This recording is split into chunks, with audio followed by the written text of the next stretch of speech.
आज के इस वीडियो व्याख्यान में हम अवध के विलय के शेष रहे भाग पर चर्चा करेंगे। पिछले अध्याय में हमने फैज़ाबाद की संधि और उसके बाद नवाब की जो आर्थिक कठिनाइयाँ वहाँ तक अवध के विलय से संबंधित चर्चाएं की थी। कॉर्नवालिस ने अवध से लिए जाने वाले खर्चे को 74 के बजाय 50 लाख रुपया कर दिया था। उसके पश्चात 11 सितंबर 1797 को आसफ उद्दौला की मृत्यु हो गई और 18 वर्षीय वज़ीर अली को नया नवाब बनाया गया। परंतु मृत नवाब आसफ उद्दौला के भाई सादात अली ने गवर्नर जनरल से ये कहा कि इसे वज़ीर अली एक निम्न जाति में पैदा हुआ था और मृत नवाब ने उसे गोद ले रखा था, अतः अवध की गद्दी पर उसका अधिकार गैर कानूनी है। अंग्रेज़ तो इस तरह के बहानों की तलाश में ही रहते थे ताकि अवध पर अपना नियंत्रण और कड़ा किया जा सके। गवर्नर जनरल ने वज़ीर अली को अपदस्थ करके सादात अली को अवध का नया नवाब बनाया और उसके साथ एक नई संधि की।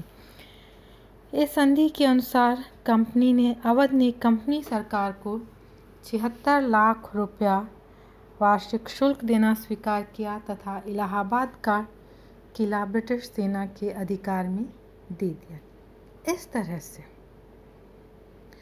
जो है कंपनी की अवध की स्थिति कमज़ोर और पहले से भी अधिक हो गई। अब आता है वेलेज़ली। वेलेज़ली एक महत्वाकांक्षी गवर्नर जनरल था।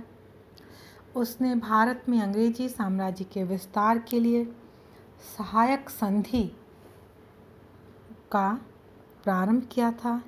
1798 में उसने बाहरी हमले का भय दिखाकर अवध के नवाब पर दबाव डालना शुरू किया। उसने अवध के नवाब से कहा कि वह ब्रिटिश सेना की संख्या दुगनी कर दे और अपने स्वयं की सेना को विघटित करके ब्रिटिश खर्च को पूरा करे। इस पर नवाब सादात अली नवाबी छोड़ने के लिए भी तैयार हो गया, परंतु वेलेज़ली अपनी बात पर डटा रहा। विवश होकर सादात अली ने 1801 में एक संधि की जिसके अनुसार सैनिक खर्च के नाम पर अवध के लगभग आधे राज्य पर कंपनी का अधिकार हो गया। इसमें गोरखपुर, इलाहाबाद, कानपुर, फर्रुखाबाद, इटावा, बरेली और मुरादाबाद आदि जिले शामिल थे। इस तरह से अवध का आधा राज्य वेलेज़ली के समय ही कंपनी के अधिकार में आ गया था। अब हम देखते हैं 1801 के बाद अवध के नवाबों ने प्रारंभ से ही कंपनी को संतुष्ट करने का प्रयास किया था और बहुत बड़ा क्षेत्र अवध का कंपनी के अधिकार में आ गया। तब भी किसी प्रकार का प्रतिरोध नहीं किया गया था। कंपनी को दी जाने वाली नियमित वार्षिक धनराशि के अतिरिक्त समय समय पर अवध से अधिक आर्थिक सहायता की भी मांग की जाती रही और अवध उन मांगों को भी पूरा करता रहा। इसके बावजूद अवध के नवाब को समय समय पर शासन व्यवस्था को सुधारने की चेतावनी दी जाती रही, जबकि संपूर्ण शासन व्यवस्था कंपनी के अधिकारियों के सुझाव के अनुसार ही चलती थी।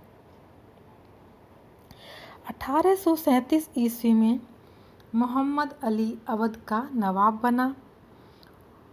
उसके साथ कंपनी ने एक और संधि की जिसमें उसके पास जो भी थोड़ी सी सेना थी उसे भंग करनी पड़ी। इसके बाद संयोगवश कंपनी का ध्यान अफ़गानिस्तान, सिंध, पंजाब की तरफ लगा रहा और कुछ समय के लिए अवध बचा रहा।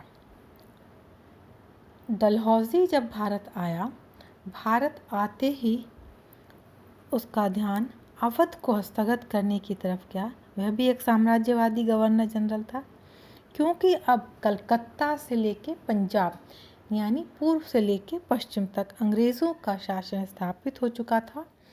परंतु अवध का राज्य कलकत्ता और लाहौर के बीच आवागमन में बाधा उपस्थित करता था। इस कारण अवध को हड़प कर संपूर्ण उत्तर भारत पर सीधे अधिकार करने की उसने योजना बनाई। इसके अलावा अवध के राज्य से कंपनी को और भी विशेष लाभ मिलने की संभावना थी। अवध पर अधिकार करने से कंपनी की आय बढ़ाई जा सकती थी, परंतु अवध को कंपनी के राज्य में कैसे मिलाया जाए, इसके लिए डलहौजी ने योजना बनाई और अपनी योजना को पूरा करने के लिए उसने कुशासन का आधार चुना। इस आधार को तैयार करने में उसे 7 वर्ष का समय लग गया। 1847 में वाजिद अली शाह अवध का नवाब बना। अंग्रेज़ अधिकारियों ने उसे प्रारंभ से ही चेतावनी दी कि वह प्रशासन पर ध्यान दे, लेकिन उसने प्रशासनिक उत्तरदायित्व अधिकारियों पर छोड़कर स्वयं विलासिता में डूबा रहा। वाजिद अली शाह यह समझता था कि जब तक कंपनी के प्रति निष्ठावान बना रहेगा, उसे किसी प्रकार के संकट का सामना नहीं करना पड़ेगा। वास्तव में वह गलतफहमी में था। अवध के संबंध में कोई भी कार्यवाही करने से पूर्व डलहौजी ने उसके विरुद्ध लिखित साक्ष्य एकत्र करने का निश्चय किया, ताकि वह अपने कार्य का औचित्य सिद्ध कर सके। इसके लिए उसने अवध में जो रेजिडेंट नियुक्त थे, उनको यह आदेश दिया कि वो कुशासन के बारे में एक विस्तृत रिपोर्ट भेजें। इन अधिकारियों ने ऐसी रिपोर्ट भेजी जिससे कि गवर्नर जनरल प्रसन्न हो सके और वह आगे कंपनी के जो उच्चाधिकारी हैं उनके सामने बतौर साक्ष्य उन रिपोर्टों को प्रस्तुत कर सके। 1848 में कर्नल स्लीमैन को अंग्रेज़ रेजिडेंट नियुक्त किया गया। स्लीमैन ने अवध के कुशासन का बहुत बढ़ा चढ़ाकर विवरण दिया। स्लीमैन ने यहाँ तक लिखा कि अवध में चारों तरफ अव्यवस्था है और इस अव्यवस्था को उसने अराजकता की संज्ञा दी और सारा दोष उसने नवाब वाजिद अली शाह पर डाल दिया। उसने अपनी रिपोर्ट में ये कहा कि शासन व्यवस्था में सुधार के लिए कठोर कार्यवाही की अपेक्षा है।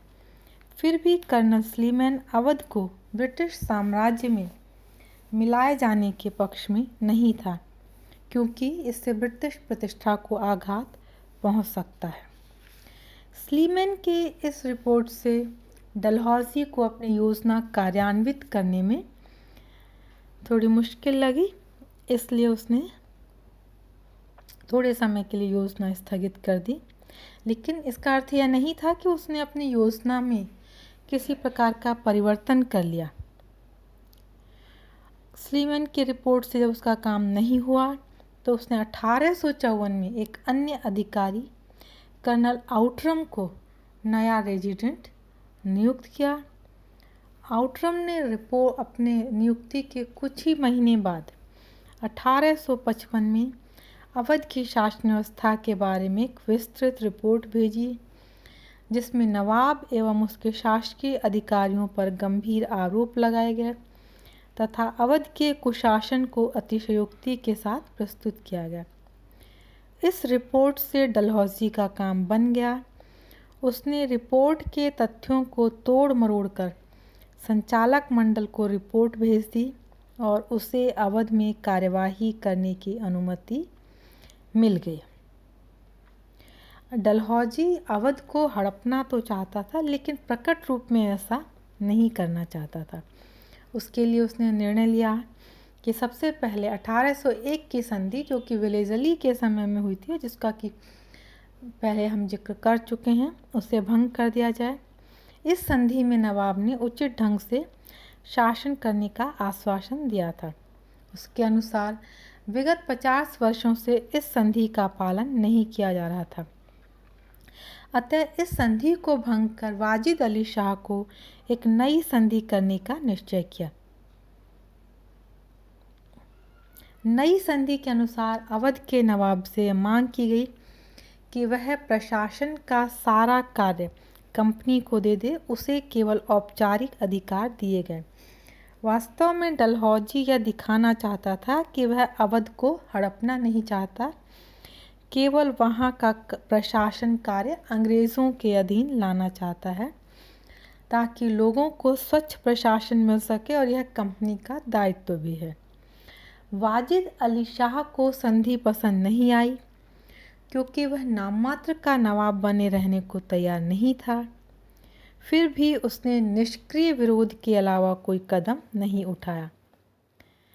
डलहौजी ने एक घोषणा जारी करके अवध के राज्य को कंपनी के राज्य में मिला लिया 1856 में। डलहौजी का मुख्य तर्क यह था कि सर्वोपरि सत्ता की हैसियत से कंपनी जो है किसी भी राज्य में कुशासन को एक मूक दर्शक की भांति सहन नहीं कर सकती। इस प्रकार इस संक्षिप्त आदेश से अवध के राज्य का कंपनी में विलय हो गया। अब हम देखते हैं कि क्या जो अवध का विलय हुआ था सही था। डलहौजी ने अवध का ब्रिटिश साम्राज्य में विलय करते हुए घोषणा की थी कि सर्वोपरि सत्ता की हैसियत से कंपनी अवध में व्याप्त कुशासन को एक मूक दर्शक की भांति सहन नहीं कर सकती।